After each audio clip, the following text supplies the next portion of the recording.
if you can have your application stack be able to just pull from your data platform where your data science team is doing all of this analysis and work, you get a pretty seamless integration without having to move data from place to place.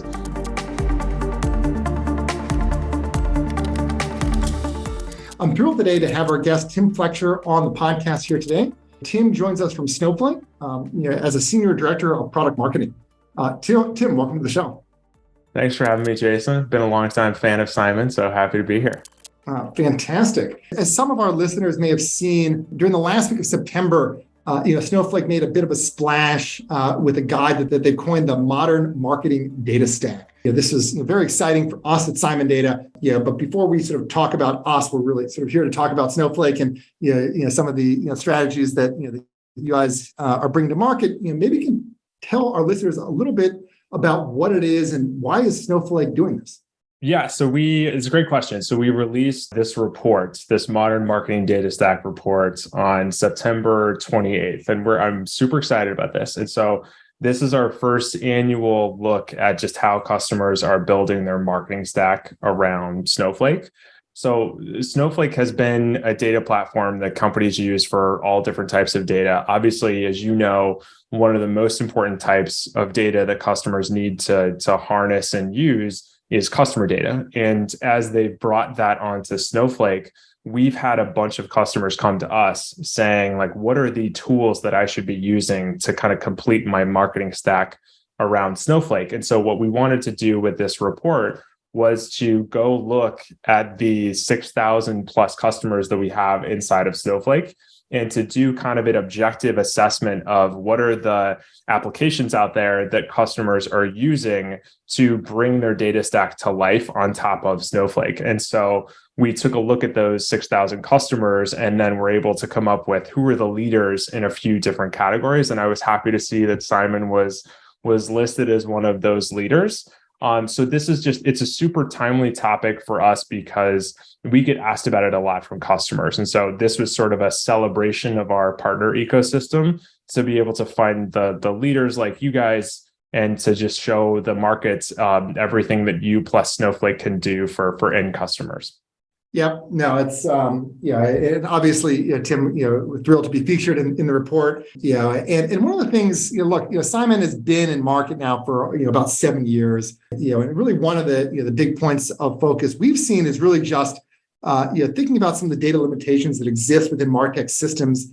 Yep. And when I take a step back, and hear about how Snowflake is tackling this problem, it really does sort of mark a shift from data strategies for MarTech more broadly, from one that has historically been decentralized, siloed and closed loop, to something which is much more centralized in nature. And so my question for you is, what does this mean, and what are some of the high level benefits, and what are some of the changes that need to happen for folks to get there who are using some of these legacy MarTech systems that are decentralized and disconnected?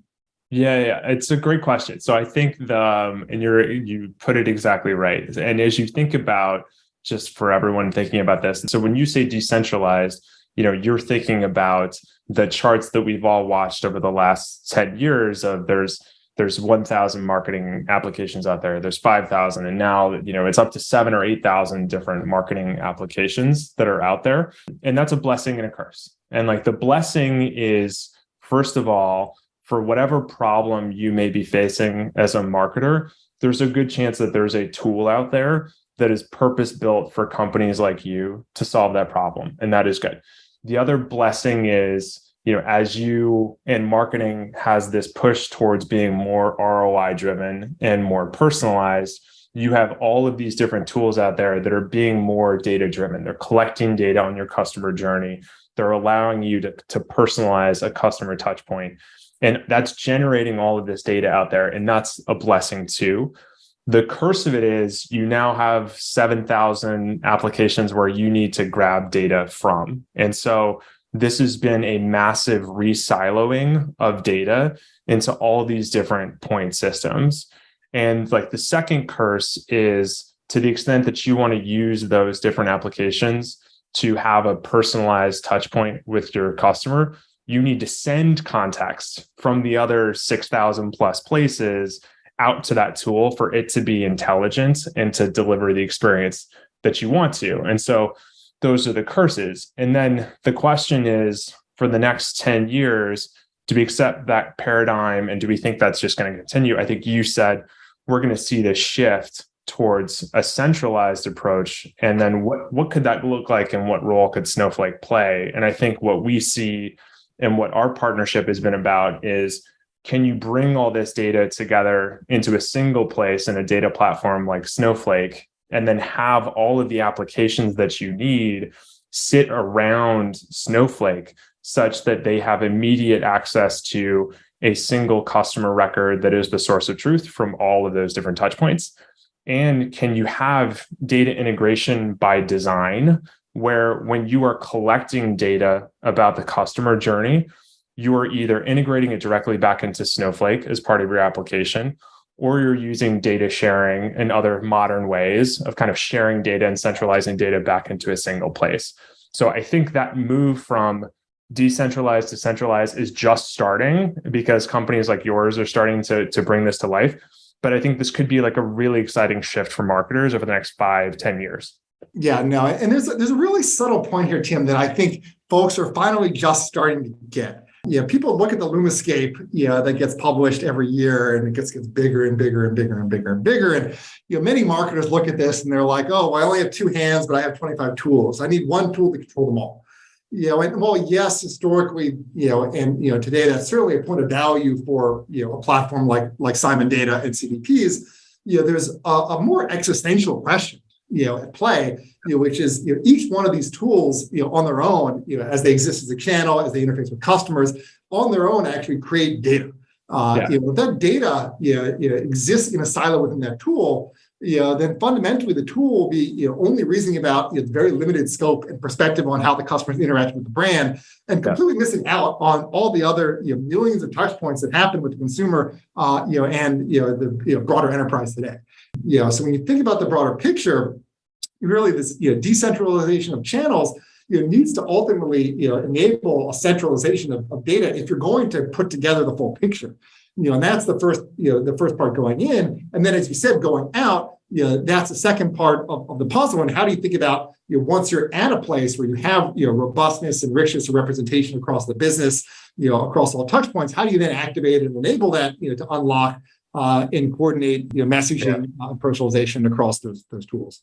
Yeah, and I think that separation is, and there's different levels of maturity, and I'd be curious on your perspective on this too, but I feel like we're at different levels of maturity in those two parts of the problem, where certainly on the integration side, people have gotten a lot more confident in the last few years around, okay, I understand that there's going to be a huge number of tools that I'm going to need integration from, and I'm going to have a set of tools that are going to help me bring in streaming data and bring in data from places like Salesforce. I think on the other end of the spectrum, when there's data going out, I think there's still a lot of, we're still early in the design patterns there, where people are still trying to figure out what is the right way for me to connect up to my end systems, and what are the end tools that my marketers and people who manage different channels need to do their job successfully. So it feels like we have both of these problems. One of them I think is pretty well baked for right now, or at least it seems like. And then the other one, I think we're still seeing a lot of innovation happen in the market right now. Yeah. And also to add one comment that we'll get to in a few minutes, but historically, sort of your first generation of CDPs, their model of integration was to effectively take the entirety of your customer profile and copy that into every single one of your end channels. And that represents some challenges maybe we'll get to in a minute. But before we get there, maybe we can sort of take a step back, and I think some of our listeners may not be aware of all the other work that Snowflake is doing outside of marketing. There've actually been some pretty amazing success stories already in other verticals, that are sort of very similar in nature, and moving from siloed, decentralized data approaches to one where data is centralized, and then working with the right partners to affect an application tier, to leverage that centralized data investment in Snowflake. So maybe you can talk about some of those success stories, so the verticals and some of the work that's been done to date. Yeah, I think it's a really it's a good question. We've had, if you think about really any product category, you wonder if the same dynamics are going to be true. And I think the one that was actually first for Snowflake, the place where we saw this the most was cybersecurity. And I think we now are probably the people who are your listeners I think understand that marketing is one of the biggest generators of data out there for the enterprise. They have the biggest need to bring all this data together. And of course, that data is close to revenue. And so it's very valuable to bring it together. I think security is an interesting one that people may not be very familiar with, but I think if you think about it for a second, it's pretty intuitive in that if your job is to manage enterprise security, you're trying to prevent any sort of attacks or breaches across a massive surface area of where your employees work and all the accounts that they could be logging into.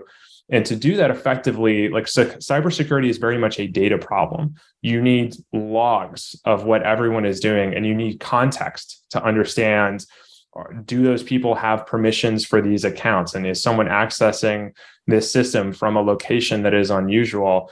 And you need to be constantly combining sources and then doing analytics to figure out if you've got an incident that needs investigation. And then, of course, if you're a team that's doing investigations on potential breaches, you need to query a ton of data across a bunch of different channels to do that. And what we've seen from our customers who use Snowflake for cybersecurity is that they used to have systems commonly known as SIEMs or security information and event management systems, where they would bring in a lot of logs and they were purpose-built for this problem.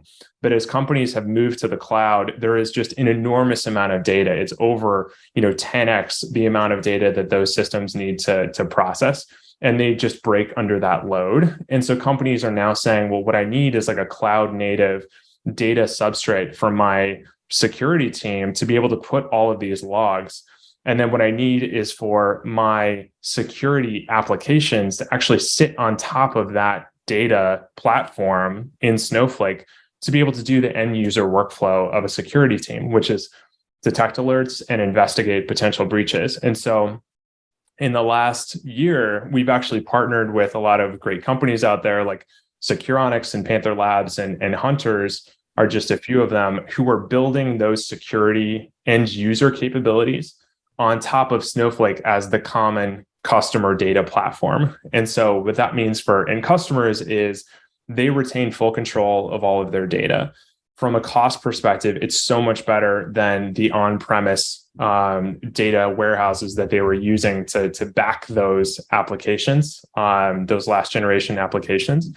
And the customers get access to a wider range of sources because instead of just looking at a single data source in a silo, they can now compare everything across all those different surface areas. And so I think we're seeing this pattern where there is so much thirst for data in every department, and that we're realizing that if Snowflake can be a data platform that the applications in that product area or in that category can connect to, it ends up being a better experience for the application builder because there's less that they have to manage. And it's a better experience for end customers because they can govern the data and they can get better and more intelligent detections on top of it. I think security is there's just so many clear analogies from a data perspective between marketing and security. An example that always comes to mind is you always hear about security breaches as being backdoor attacks.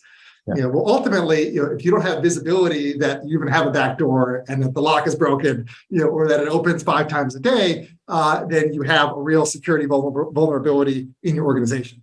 And analogously, if a customer is calling up your support center, once a week and complaining about a product deficit, and you don't have visibility into that, and you're still sending the same, query messaging every single day, you're really just not getting your job done from a personalization perspective, or from a marketing perspective more broadly. So ultimately, I think the way you went through it is great. And ultimately, if the extent that you can have a full view of what's going on, provides the proper foundation, to actually affect the right outcomes. I think there's one more comparison that is true, and maybe you'd agree with this, is that in cybersecurity, there's maybe a certain amount of years ago, 10 years ago, you turned to a system and what you wanted was out-of-the-box rules and detections. And you just wanted, show me what I should be searching for. And I think in the marketing side too, you would have loved an out-of-the-box customer lifetime value model or propensity scoring model. And I think what we're seeing more recently is a wider range of companies who want to home grow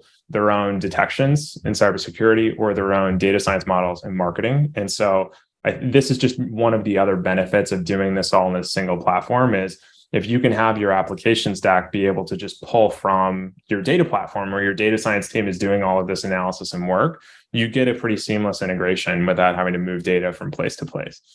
Yeah, no, that's a great analogy as well. And certainly, I reflect in the last, 3 years or 2.5 years of the world around how sort of consumer behaviors have just changed so rapidly.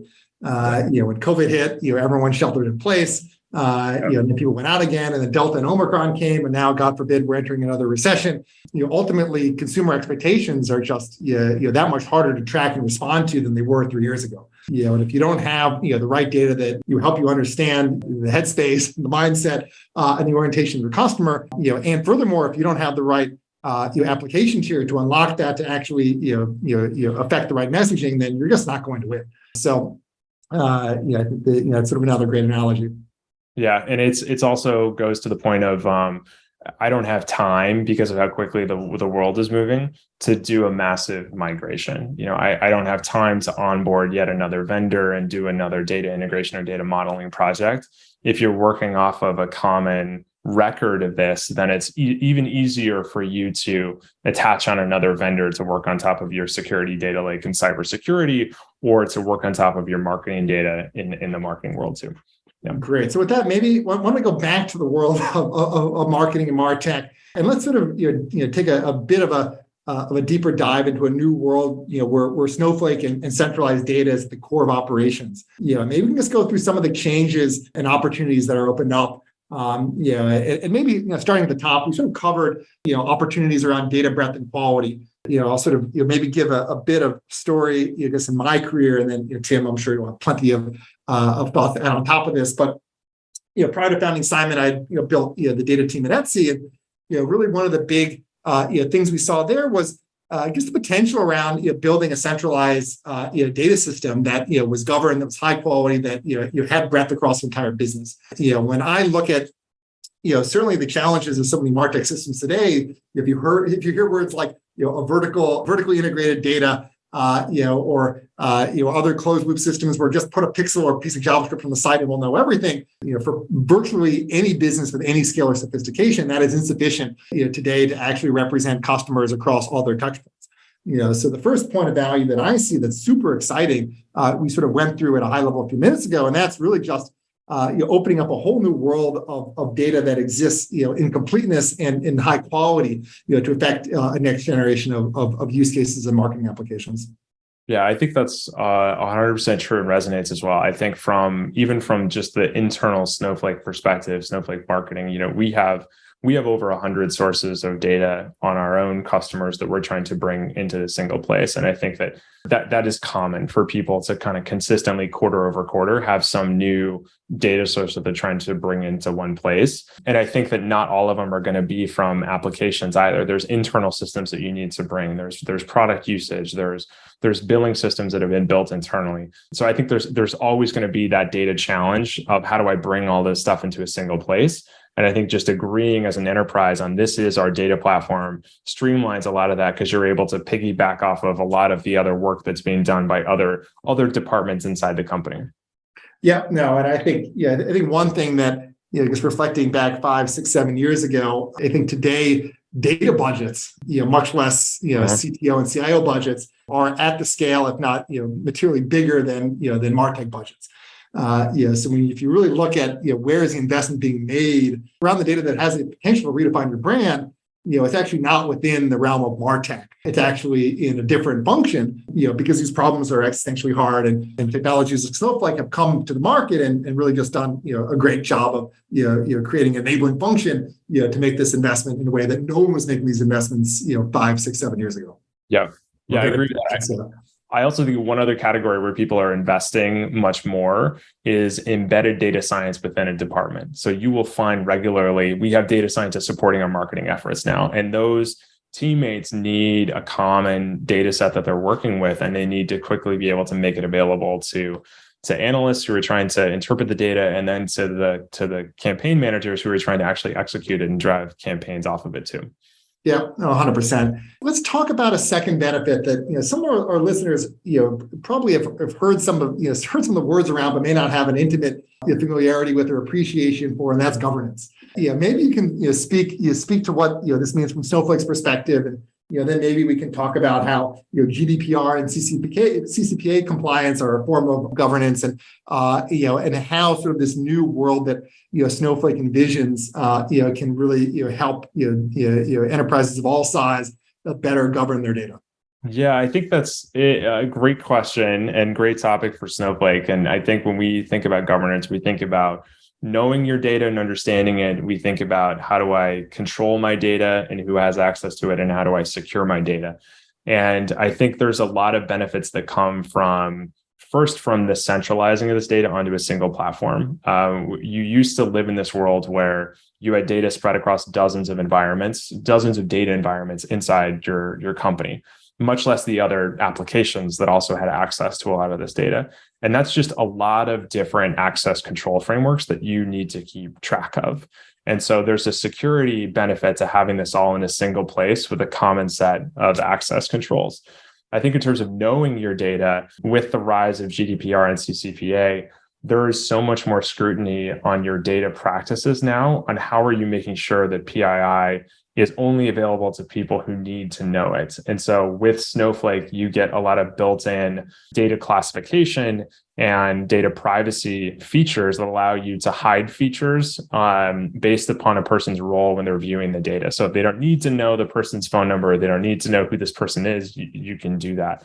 And I think the kind of final benefit is just by centralizing it in a single place, a lot of the end tools that you rely on don't need to maintain another copy of that data. It can all be referenced at send time or referenced when they need to get it, so that there's not additional copies that are out there. And I think one final thing to mention is that I've talked to a ton of customers who have been managing just the GDPR and CCPA deletes process, and that just the process of how do I do these kind of quarterly and monthly updates to the records that we need to delete, and the manual work that's involved when that data is spread across all those different environments is actually just really costly from both from a compute perspective and then also from a resources perspective. So you bring that together into a single system, and you're going to have benefits from that perspective too.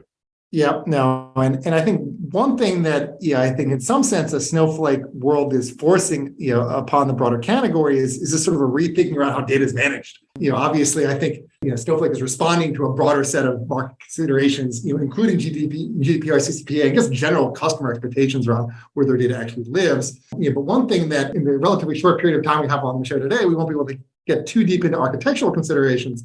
But if you just think about, as I mentioned a few minutes ago, with some of the previous generations of customer data platforms, their integration model was effectively one of copying every single customer profile into all your tools. And just the headache that presents in making sure that all your data is erased, even just from a compliance perspective across those two regulations, alone, is not just liability. It's not just a headache, but a liability. And I think part of the world that that Snowflake is pushing, which for me is incredibly exciting, is really just thinking about a more unified data layer in which you don't need to do that. You have a platform that is designed for extensibility, it's designed for an application tier on top of it that doesn't require this intense data movement, which just results in problems which are sort of hard to unwind and deal with. Yeah, and I think you're raising kind of maybe the third category here, which is I think it is just better for application developers when you don't have to do all the redundant compute and data processing and data normalization. You're kind of relying on a common data framework. I think that's meaningful for startups that are trying to build a business and to not have to worry about those cost of goods sold to deliver their products, because you're just building on top of a data that's already been cleaned and brought to bear. It means that a lot of those companies are going to be more viable and more able to be successful as well. Yep. No, that's great. And not to mention cost savings within all this. Great, Tim. So we covered a lot of ground. Maybe we can sort of conclude with just talking about what's next, either from Snowflake's roadmap or new capabilities and use cases and partnerships. What are sort of some of the next steps that Snowflake is pushing on that our listeners can expect to see? I think there's two things worth highlighting. One of them is I'd love to plug something that we called our native application framework at our summit. So we announced this back at our June summit, and I think it's really exciting just for the topic that you brought up, which is how should the new architecture work when you have all this data centralized? And I think the premise of this native application framework, which is in private preview, is how can we help developers bring the work to the data? And so how can we help developers kind of package and distribute an application that's meant to work on top of data in a customer's account to do things like contact enrichment or data cleansing and data normalization or reverse ETL or even a lead scoring app? How can we make it possible for a developer to develop that once and deploy it to any Snowflake customer across all three clouds? And that's what that application framework aspires to do. And I think the benefits are huge for the developer in terms of how they can get their IP out to customers, but it's also great for end consumers. So just any Snowflake user, because it means that it's going to be so much easier for me to find a lead scoring app or an enrichment app that works for me. And I don't have to deal with the long procurement cycles, or I don't have to deal with the long security reviews of a new vendor because it's all working on top of Snowflake's trust framework. So as long as I trust Snowflake and I have my data governed in Snowflake, I know that I'm going to get the security that I need. And since customer data is so sensitive, I think this just provides a lot of benefits to both developers and to end consumers as well. And the second thing I think I would just give a shout out to is so much of the innovation in this space is from our partner ecosystem. So Snowflake is investing a ton to make this model be successful for customers and for partners, but it's really just all the partners that are developing new applications that can work on top of customer data inside of Snowflake. And so it's honestly, and that's what the modern marketing data stack is all about, is how can we highlight the innovation that's happening in each of these spaces from companies like Simon and from other partners who got highlighted there. Great. Well, thanks for that, Tim. We're certainly thrilled to lean in with everything that Snowflake is bringing to market and pushing on. We're sort of at end of our time here, but want to thank you for coming onto the podcast and sharing your wisdom with us. When I sort of reflect on our conversation, I've said this before on the show, but ultimately, tomorrow's cutting edge brands will be in some sense defined by their ability to one-to-one personalize. But ultimately, one-to-one personalization is only made possible, and it's fundamentally limited by the quality of data that drives it. What excites me the most about the work that Snowflake is doing, is really just standing on the backs of giants, and really looking at a massive and emerging world of cloud data infrastructure, powered by the world's best technology in Snowflake, but also brought to market with a new set of applications that aren't just around data science, data insights, reporting, and charts and graphs. And ultimately, it's about connecting that data, which for many enterprises is incredibly complete, incredibly exhaustive, and incredibly high quality, and using that to to redefine their brands, to drive a next generation one-to-one personalization, and to drive very, very clear and incremental revenue wins across conversion rates and customer lifetime value and beyond. So for me, I'm just tremendously excited about everything to come here. And Tim, any quick thoughts before we close out? No, I just, again, kudos to you and congratulations on everything that you've been working so hard for on Simon. And we could not be more excited about the partnership with you guys and kind of what we're bringing to market together for customers. So I agree, this is a big trend, and I think we're going to see a lot of the market move this way over the next several years. And so I'm happy to be on the ship with you as we're doing this together. Great. And for any of our listeners who want to learn more about Snowflake and specifically the stuff that you're focused on. Yeah, so I think we're, as long as we can make this work, I think we're going to put the Modern Marketing Data Stack report. We'll link it from the show notes here. So anyone that wants to read more about that, please do go check out the report and see Simon and all the other partners that were listed there. Fantastic. And thank you to everyone listening today to this episode of the Data Unlocked podcast. If you'd like to learn more about Simon Data, please visit us on the web at simondata.com or email us at hello@simondata.com.